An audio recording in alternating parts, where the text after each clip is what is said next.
Dressing করাই না এখন কোনো ড্রেসিং করলে এমনি বলে পটি মারা থাকে। কি ঘটনা বলো তুমি? ভাই আমরা আজকে আমাদের প্রতিষ্ঠা বার্ষিকী 4-5 গাড়ি লোক আমজুক উত্তরপাড়া থেকে কোথায়? মেহেরপুরে আমাদের নেতাকর্মীরা সবাই এসেছিল।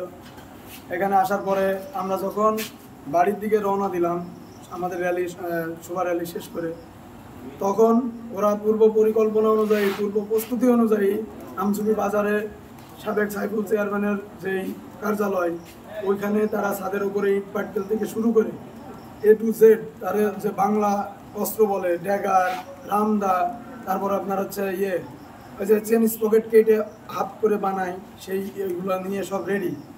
আমরা যখনই বাসটা আমাদের টার্নিং নিছে আমাদের ইয়েতে আসবো তখনই তারা অতর্কিতভাবে ছাদের উপর থেকে বড় বড় ইট পাটকেল দিয়ে হামলা করেছে। গাড়ির গ্লাস ভেঙেছে 2টা গাড়ির। দেন আমরা তাও নামিনি, আমাদেরকে এখান থেকে নিষেধ ছিল যে ওরা কিছু করলে তোমরা কিছু বলবা না, আমরা কিছু বলিনি। অ্যান্টিব্যাকটেরিয়াল অ্যাডিটিভ যুক্ত সেরা ওয়াটার ট্যাঙ্ক বিশুদ্ধ পানিতে ব্যাকটেরিয়া জন্মাতে দেয় না।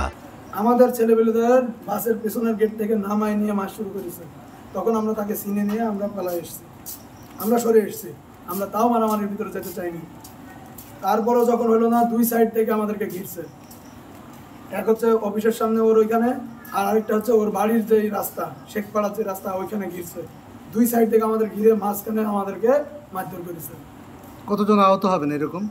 আমাদের নর্মালি যারা এখনো আসে নাই তারা হয়তো বা ভয়েই আসে নাই যে যদি এখানে আসে যদি আবার এখানে মারে, কারণ গত পরশু দিনের আগের দিন আপনি এখন বলেন যে কতজন আহত হয়েছে? 7-8 জন, নর্মালি 7-8 জন। তার ভিতরে বয়স্ক আছে, যেমন আমার বাবা আছে, ওনাকে তো সে কিন্তু কোনো মারামারির ভিতরে যায়নি। ফার্স্টে তাদের কাছে গেছে, সমাধান করে এসছে যে তোমরা কেউ কিছু বলো না। আজকে হসপিটালে এসছে আমি, আব্বু আর বাকিগুলো আছে আমাদের এলাকায়, 6-7 জন হবে, ওরা এলাকাতে আছে।